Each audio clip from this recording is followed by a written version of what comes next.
Hello guys! Magandang hapon sa inyong lahat. On this show guys, Mamasagiri Channel, a faith healer o Zumatarder. So ngayong hapon na to, tignan natin sabihin sa inyo ating mga gabay. So this is a monthly gabay for the month of October 2025 for the sign of Libra. So Libra, welcome to my channel. Ano kayong messages, advices, and spirit guides ang ating masasagot for today's video? Kanino kayang energy or kaganapan sa buhay ng mga Libra signs ang ating mahagilap? So guys, this reading is a general reading lamang, hindi lahat makaka-resonate. Kunin lamang po ang makaka-relate sa inyo. And comment down below kung kaninong energy ang ating nasagap. Pero don't forget to like and subscribe my channel and notification bell for more videos update. Then of course, maraming salamat po sa mga walang sawang pagsuporta sa aking channel, lalong-lalo na ang skip ng ads away pagpalaing kayo ng Diyos at may kapal siksik-liglig nag-uumapaw na biyayang manambalik sa inyo. So let's see guys, what is the messages, advice sa'yo ng ating angel spirit for the sign of Libra. So let's see and watch this. Ano kaya kaganapan sa buhay ng mga Libra signs sa ating mga gilap? Tuklasin at bulabugin natin. Angel Spirit, please give me an information po. So there's a Ten of Cups. Now there's a happiness, no? At the end of the time, magiging masaya at magiging maligaya na ang iyong sitwasyon. Nang punong-puno ng kaligayahan, punong-puno ng saya. Na maaring na mag-uumapaw ng kaligayahan na maaring maganap ngayong buwan na to para sa'yo.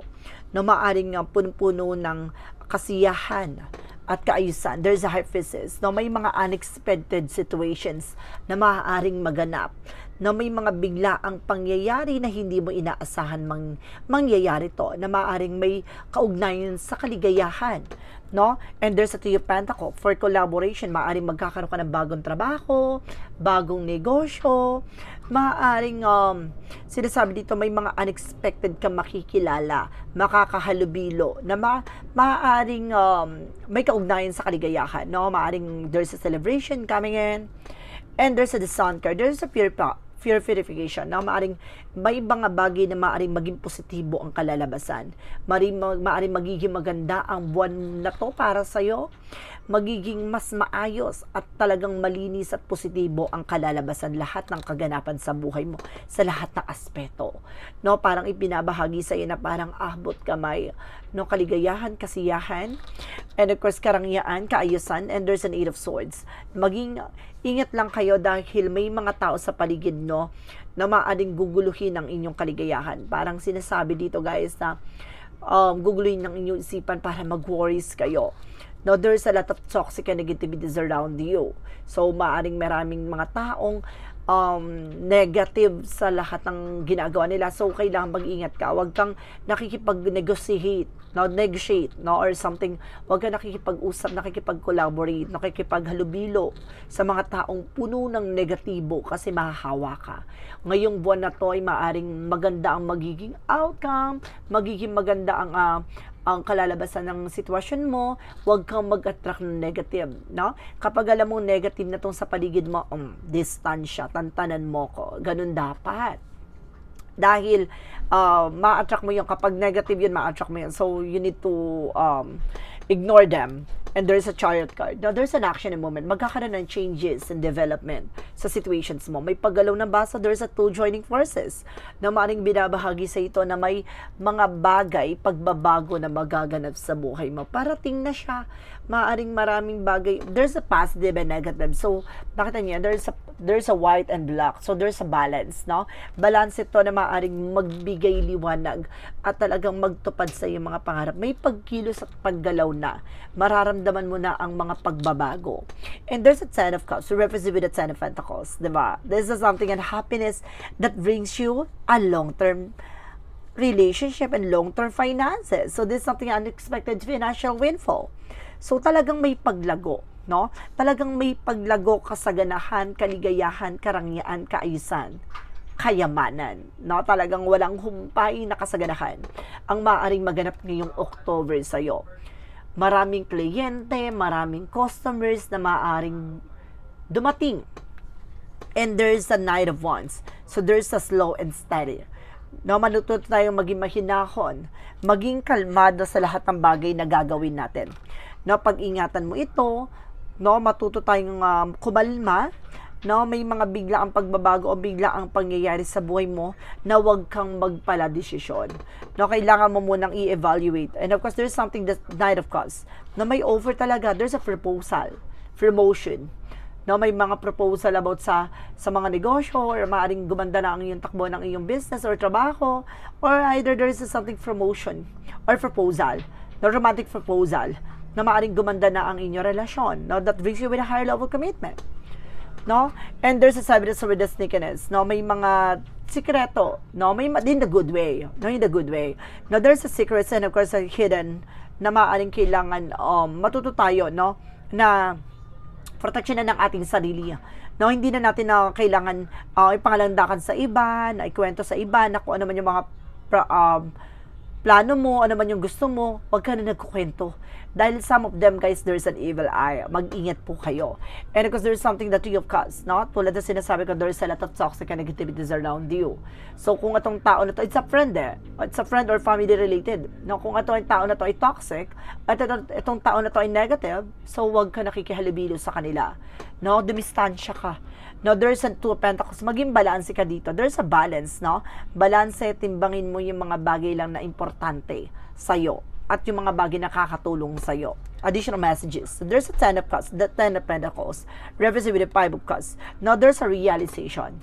So, ngayon parang may mga bagay na ma-realize ka na. Ngayon parang ngayong buwan na to, parang magsisingkin sa isip mo na, oh my God, kaya ako pala naranasan nyo, kaya ako pala pinagdaanan nyo, kaya pala ako dumating sa punto na ganon. Kumbaga, hindi para masaktan at para pahirapan lang ako. Para matutunan ko ang bawat kahalagahan ng mga bagay-bagay. Ngayon, 'di ba? Kumbaga, ang nangyari kasi from the past, puro kahirapan, puro kagipitan. So, ngayon nag-uumapaw na biyaya. So, kapag alam mo na tuloy sunod-sunod yung problema mo, na may kaakibat pala, nakasaganahan yon, no? Mayroon ka palang bagay na dapat abangan sa buhay mo na akala mo, alam mo na yung exciting part. No. There is a possible na papagandahin niyang ikot ang kapalaran sa'yo, na may mga parte sa buhay mo na tinatanggal niya, inaalis niya, no? Kahit na masakit, mahirap, pero kailangan alisin sa buhay mo. Dahil may mga bagay o tao na hindi magiging parte na magiging kinabukasan mo. No, hanggang dun na lamang sila. So, there's something, guys, with the 3 of Wands. So, waiting for a ship, no? Some of you may mga hinihintay ka, no? Paper documents. Ngayong buwan na to, darating na with the unexpected situation, no? Hindi mo inaakalang mangyayari. Dahil masyado ka naging kalmado, no? The more kasi nag-greedy ka, the more na parang eagerness ka doon sa gusto mo mangyari, hindi mo makukuha yon. The more na gusto mo makuha yun, hindi ibibigay sa'yo. Just enjoy the moment. No, enjoy mo yung moment na to, no? Tuloy-tuloy mo lang ginagawa mo, wag mong hayaan na guluhin ka ng mga tao sa paligid mo. No, i-distract ka nila, no. Just continue what you're doing. And of course, tutukan mo what is your target and tensions. And at the same time, mag-focus ka what you need. And there's a need of one. So there's a lot of communication and coming in. Maraming mga transaction na darating ngayong buwan na to. Marami kang matatanggap na mensahe, no, phone call, transaction, messages, and travel, of course, na maaaring matanggap ka na sa trabaho, o maaaring may bagong negosyo, maaaring sumibol sa'yo, o madagdagan ng resource of income or salary mo. And of course, there's an Ace of Pentacles. Tulad ng sinasabi ko, may malaking pera. Malaking opportunities sa dating. Maging sikreto lamang ito sa'yo.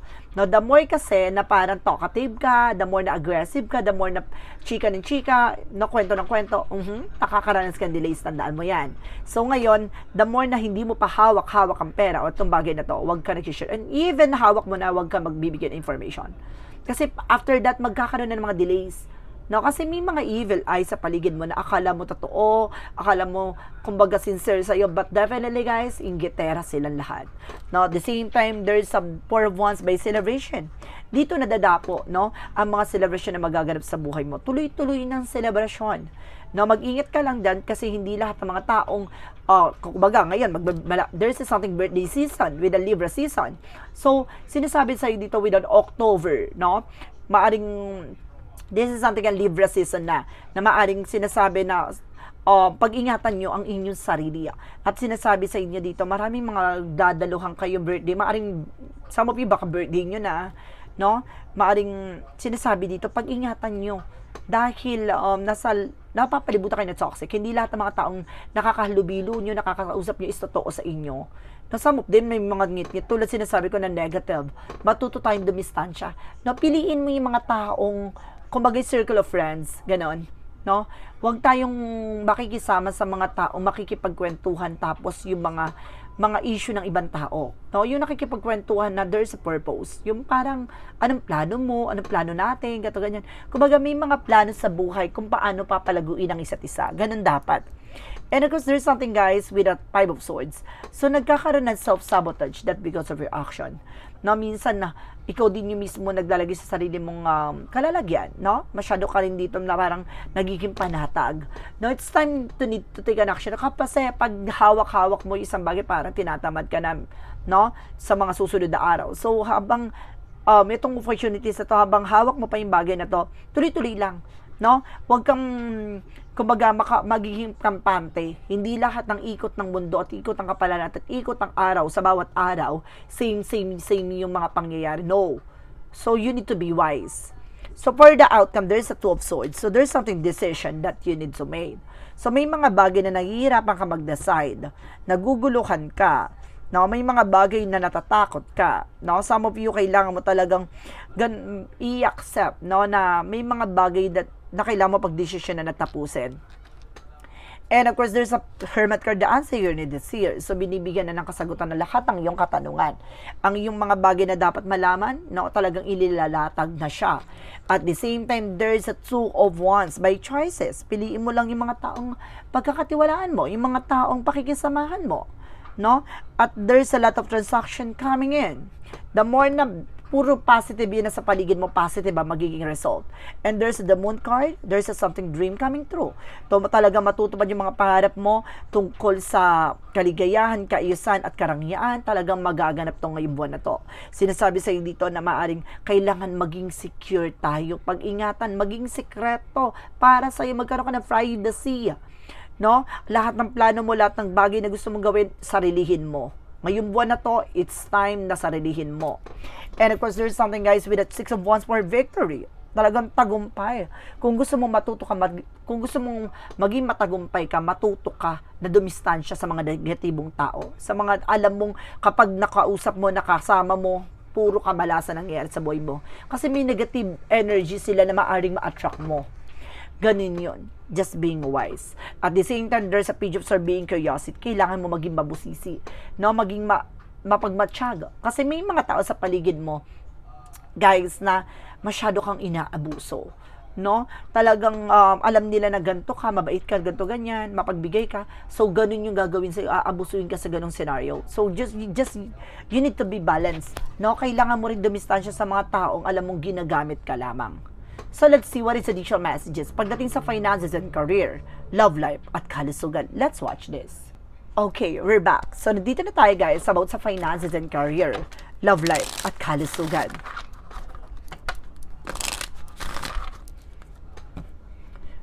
Okay, so there's something, the Four of Swords. So, some of you nag-over-fatigue ka na masyado ka na napapagod, nadidrain sa lahat na nangyayari. You're also multitasker. Marami kang bagay na gustong gawin, marami kang bagay na gustong umpisahan, tapusin, but definitely hindi siya natatapos. Dahil ang dami mong gustong gawin, but kailangan mo, kumbaga, limitahan yung sarili mo na piliin lamang ang kaya mo at kaya mong i-manage. No? And of course, there's a Knight of Wands. Napakalapit mo na para mag-succeed. Napakalapit mo na para magtagumpay. No? Magtiyaga ka lang sa iyong ginagawa, and there's a Knight of Cups. May mga bagay dito na kailangan mo i-let go. No, bitawan, pakawalan, at tigilan. No, yung mga unhealthy habits, mga nakasanayan mo pagdating sa finances na kailangan ng baguhin. No, baka may hilig kang gumastos ng ganito, bumili ng ganito, iwasan mo. So, may mga bagay dito na kailangan mong paging matalino sa pag-manage at maging wise baga. No? And there's a King of Cups. No, there's a devoted for the person. Na may taong sumusupport at gumagawa sa'yo. There's something lovable. No? And there's a Four of Pentacles. Na proteksyonan mo at pangalaga mo ano man yung bagay na meron ka. Even your finances. Na magigpit ka ng sinturon. No? Magigpit ka. No, you are also devoted So, pag nagmahal ka talaga, nagmahal ka. So, pag-ingatan mo lang ang iyong sarili kasi madalas inaabuso nila. Now, there's a King of Pentacles. Maging secure kapag dating sa pera. Pag-ingatan mo, kaya alam mo, mabilis mawala ang perang hawak-hawak mo kasi mabilis makakuha sa'yo. Ganun yon. So, mabilis mapasok yan. Pag-ingatan mo para hindi mabilis tumabas. Pasok lang ng pasok, kailangan maghihipit ng sinturon. Pagdating sa love life, there's an Eight of Swords. Now, there's a breakthrough. At the same time, there's a mental clarity. Nabibigyan liwanag ang iyong isipan. Pagdating sa relasyon, maging mautak ka. No, mas maging matalino ka. There's a star card. Makaka-recover ka na.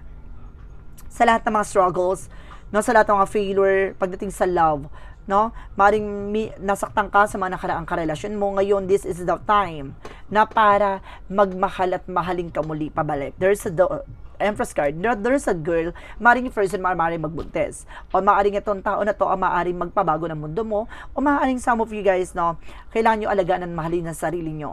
Na baka nalolosyang ka na. Now, there's a two of cups. May partnership talaga dito that brings you with a high level commitment. At the same time, there's an unconditional love. Na may pagmamahal talaga na mamumutangi sa lahat. No? Yung pagmamahal, there's a pure talaga. And this something, the Three of Swords. Oh my God, there's something na parang pain o third party. So, mag-iingat lang tayo, tapos lapitin kayo ng mga inggitera. No, lapitin kayo ng mga taong sisira sa inyo. So, there's a Five of Wands, competitors, kakompetensya. Mag-iingat ka dahil may taong naiinggit sa inyo, parang pilit sisirain ang inyong relasyon. No, meron talagang kontrabida pagdating sa inyong relasyon. May kontrabida talaga, may eksena. Pagdating sa kalusugan, there's a Page of Pentacles. Invest wisely. So, matuto tayong pangalagaan ng ating kalusugan. So, kailangan nyo alagaan, kumain na masusustansya, yung bagay na makakatulong for detoxification, na kailangan nyo matanggal yung toxin nyo sa katawan. And there's a Six of Cups. Now, may mga past, na kayo dito, parang history pagdating sa medical issues na may mga naramdaman na kayo before. So, just being wise, no, maging matuto na kayo sa mga pinagdaanan nyo at naranasan nyo pagdating sa health issues. No? Kumbaga, there's sa Five of Pentacles, maring, kumbaga, mag-ingat tayo dito kasi isa sa bagay na nagbibigay, sa ating yung stress, no? Excuse me. The more na stress ka, the more na parang nakahatak may negative. And there's a Six of Pentacles. So, magiging maganda na rin ang kalusugan mo at kalagayan mo dito. No, magiging maayos ng yung kalagayan sitwasyon. And there's a Wheel of Fortune with a turning back. No, gaganda na ang kalusugan mo, gaganda na ang kapalaran mo, gaganda na ang iyong pakiramdam. Now, there's a Wheel of Fortune, there's a destiny to happen. There's a Strength card, no, confident. Lakas ang loob mo, mag-ingit ka lang sa mga nagbabalat kayo. No, meron talaga sa inyo dito nananalbahe para magastosan kayo. No, hindi nyo to pinautang, hindi nyo to pinahiram. No, may taong sumasalbay sa inyo. Yun lamang po yun. There is something na parang ginagawa kayo ng hindi maganda pagdating sa kalusugan. No? So, let's see. Alamin natin na ang kaganapan sa buhay mo with the magical fire messages, advices, and because sa Pick a Card, yes or no. So, let's watch this. Okay, we're back. So, nandito na tayo with the magical fire messages, advices for you guys.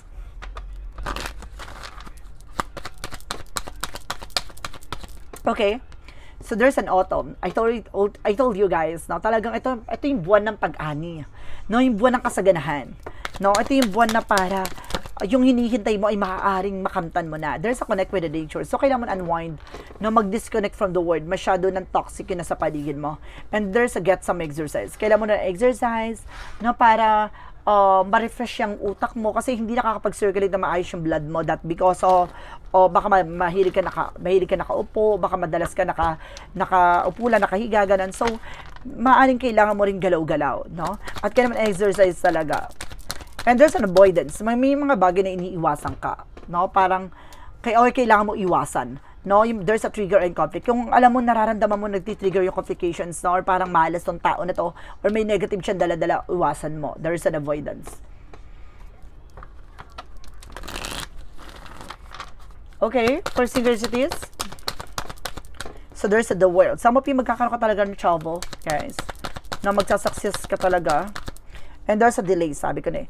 Now, some of you, baka nakakaranas ka ng delays and cancellations sa mga transaction. There's a magician. Pero makukuha mo pa rin yan. There's a manifestation. Ang ganda ng reading mo, ha? More than positive. May negative man, pero almost good. Now, there's a new love. Now, there's a new love coming in. May bagong pag-ibig na darating or maaaring ma-renew ang inyong relasyon. And there's a peace. Magkakaroon ka ng kapayapaan pagdating sa relasyon. Wow! Kung baga sinasabi lang sa'yo dito, mag-disconnect kayo from the world, maaaring kailangan nyo lang umalis dyan sa lugar nyo. No, maraming toxic kasi dyan. You and your loved ones are safe. No, yung mga mahal mo naman sa buhay ay maaaring ginagabay at safe naman daw, sabi ng ating angel spirit. For a Jesus-loving quote said, pray always, no? Kailangan mo magdasal palagi at gawin mong sentro ang ating Panginoon. No? Kasi gagawin niyang paradise ang buhay mo. Magdasal palagi, bago matulog, magdasal. No? At the same time, humingi ng gabay at magpasalamat sa mga biyayang ating natatamo. And there is a 1919 first cycle. See, there's a something sistema, no, or maaaring baguhin ang ikot ng kapalaran. Karma will be paying you a visit. Release that need to control because you cannot for things. Learn your lesson so they don't repeat it again in the near future. Make some space for new experiences. Now, there's a karma talaga. There's a what goes around comes around. So, may mga pagkakamali tayong nangyari from the past na kailangan natin matutunan na hindi na maulit-ulit yung ganun sistema. Baguhin na natin yung mga nakagalawan natin, mga nakagawian natin, mga nakasanayan natin. Kailangan na yung baguhin. Na para hindi pa ulit-ulit, diba? And there's an exhausted, no? You're feeling exhausted. Recharge and regroup, no? Kumbaga, kailangan mo talagang pagpahinga, no? You're feeling financially drained, lacking viable options. So, parang feeling mo, dead end na. So, kailangan mo ipahinga yung utak mo. Masyado kang, kumbaga, naguguluhan sa lahat na nangyayari, no? At hindi mo na alam kung ano, paano mo masusolusyonan yung bagay na yon. So, kailangan mong i-refresh, no, yung sarili mo para makapag-isip ka ng tama mong gagawin. And the shadow worker is in what? There's an authentic self. Uniqueness and individuality. Be yourself, everyone else is already taken. So, ibig sabihin, maging totoo ka sa sarili mo. Iwasan mo magpanggap, iwasan mong, kumbaga, ipakita sa kanila na ganito ka, which is hindi naman. So, iwasan mo mag-pretend, no? What lies beneath the future?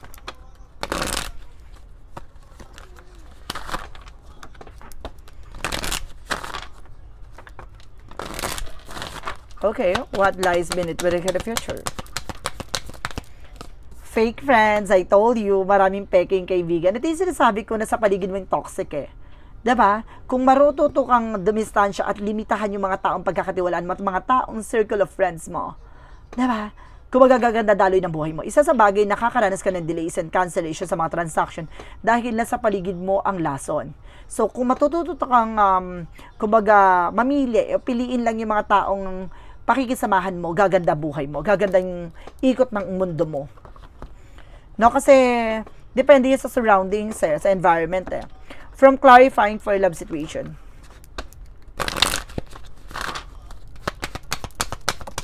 And there's something, guys, between the lines. So, for clarifying for a life situation, refers to between the lines, uncover the truth carefully and write your own ending. So, kumbaga sinasabi dito, kumbaga may mga bagay na malalaman mo ang katotohanan sa likod dito, no, wag mo piliting itago kung ano yung nararamdaman mo dahil ikaw ay magdidikta at maglalagay sa sarili mo kapalaan pagdating sa relasyon at pagmamahal. Kung nararamdaman mo na parang it's over, no? Kumbaga, kailangan mong hanapin ang iyong sarili at mahalin ang iyong sarili at may mga taong lalapit sa iyo para mahalin ka ng totoo. What is the clarifying for a life situation?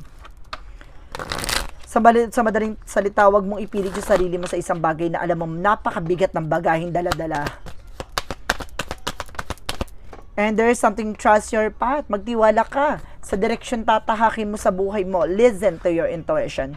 Seek direction and embrace discovery. Answer, reveal the journey within. So talaga magtiwala ka at makinig ka sa yung nararamdaman. Dadaling ka nito sa direksyong marami kang matutuklasan, marami kang malalaman at dito mo matutuklasan at matututunan ang kasagutan sa lahat ng bagay na dapat mo malaman sa tatahaking mo landasin tungo sa tagumpay na inaasam. What is the path of the light? Represent what? Diba? Marami kang pagdadaanan, marami kang mararanasan, pero isa sa bagay na dapat mong pakakatandaan yung natutunan mo sa nakaraan. And there's a divine timing. So there's something, perfect timing, divine timing. I trust in the perfect timing of the universe. Everything unfold as it should. And every moment is aligned with my soul path. I release impatient and embrace the flow of life, knowing that I am always exactly where I need to be. So talagang, kumbaga, nagtitiwala ka, no, sa bawat pangyayari sa buhay mo, no, sa bawat eksenang nararanasan mo na binago ka no, talagang binago ka ng pagkakataon, karanasan, no, at pangyayari sa buhay mo. Kumbaga, lahat ng bagay na yon, ang daming ganap na nangyari. There's a lot of twists, there's a lot of exciting part, but definitely, this is the moment na you become a better version of yourself. No, malaking pagbabago na parang pipitikin ka na lang na ang layo-layo mo na sa dating ikaw. What is the pick a card, yes or no? Alamin natin magiging sagot sa tanong mo. Let's watch this. So, let's see. What is the pick a card, yes or no? So, guys, alamin natin, no? Kung bago ka sa channel ko, before anything else, ang pick a card, yes or no, pwede ka magtanong. Isa lang ang magiging tanong, isa lang magiging sagot.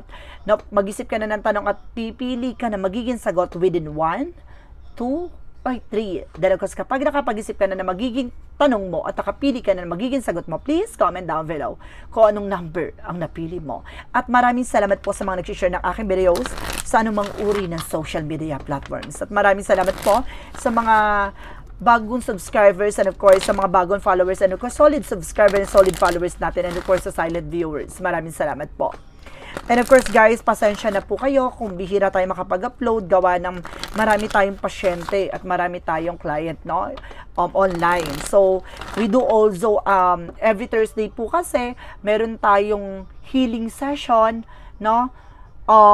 With walk-in po. Kung gusto niyo po mag-book ng appointment for walk-in, just let me know. Message niyo lang po ako. At the same time, we have also a private tarot reading by online. So, if you want to proceed from that, just let me know. Okay, alamin na natin what is the yes or no pick a card. Let's watch this. There is a yes. Full of possibility, plenty, creating abundance. See? Kumbaga, punong-puno ng posibilidad at punong-puno ng nag-uumapaw na kasaganahan. There's a yes. Magiging matagumpay, magiging masagana, magiging marangya ang buhay mo. Sa madaling salita, magiging mayaman ka. Number 2. Now, there is a yes again. True north, proud, follow this direction. So, ibig sabihin, nakuha mo yung tamang pagkakataon. No, nahanap mo yung tamang daan tungo sa magandang direksyon na tatahakin sa landasin mo, tungo sa tagumpay na inaasam-asam, tungo sa magandang kinabukasan na matagal mo nang gustong makamtan. Number 3. Number 3, there is a yes again. Wow, it's all yes. Golden opportunity, cloud lifting, clear skies. Ibig sabihin dito talagang magandang oportunidad na maaaring dumating sa buhay mo, na maaaring mas maliwanag pa sa tubig ito, na mas magiging maayos na ang kapalaran at talagang itinakda para sa'yo. Punong-puno ng opportunity, punong-puno ng saya, punong-puno ng kasaganahan, punong-puno ng kaayusan. No? This is a monthly gabay. No? A monthly gabay for the month of October 2025 for the sign of Libra. So, Libra, maraming salamat po for this wonderful reading. So, once again, this reading is a general reading namang hindi lahat makaka-resonate, kundi lamang po makaka-relate sa inyo. And comment down below kung kaninong energy yung ating nasagot. And of course, don't forget to like and subscribe my channel and hit the notification bell for more videos updated. Kasi maraming salamat po sa mga walang sawang pagsuporta sa aking channel, lalo-lalo na ang skip ng ads away pagpalain kayo ng Diyos at may kapal siksik liglig nag-uumapaw na biyayang manong balik sa inyo. Maraming salamat po. And see you in the next video. Bye-bye and babush.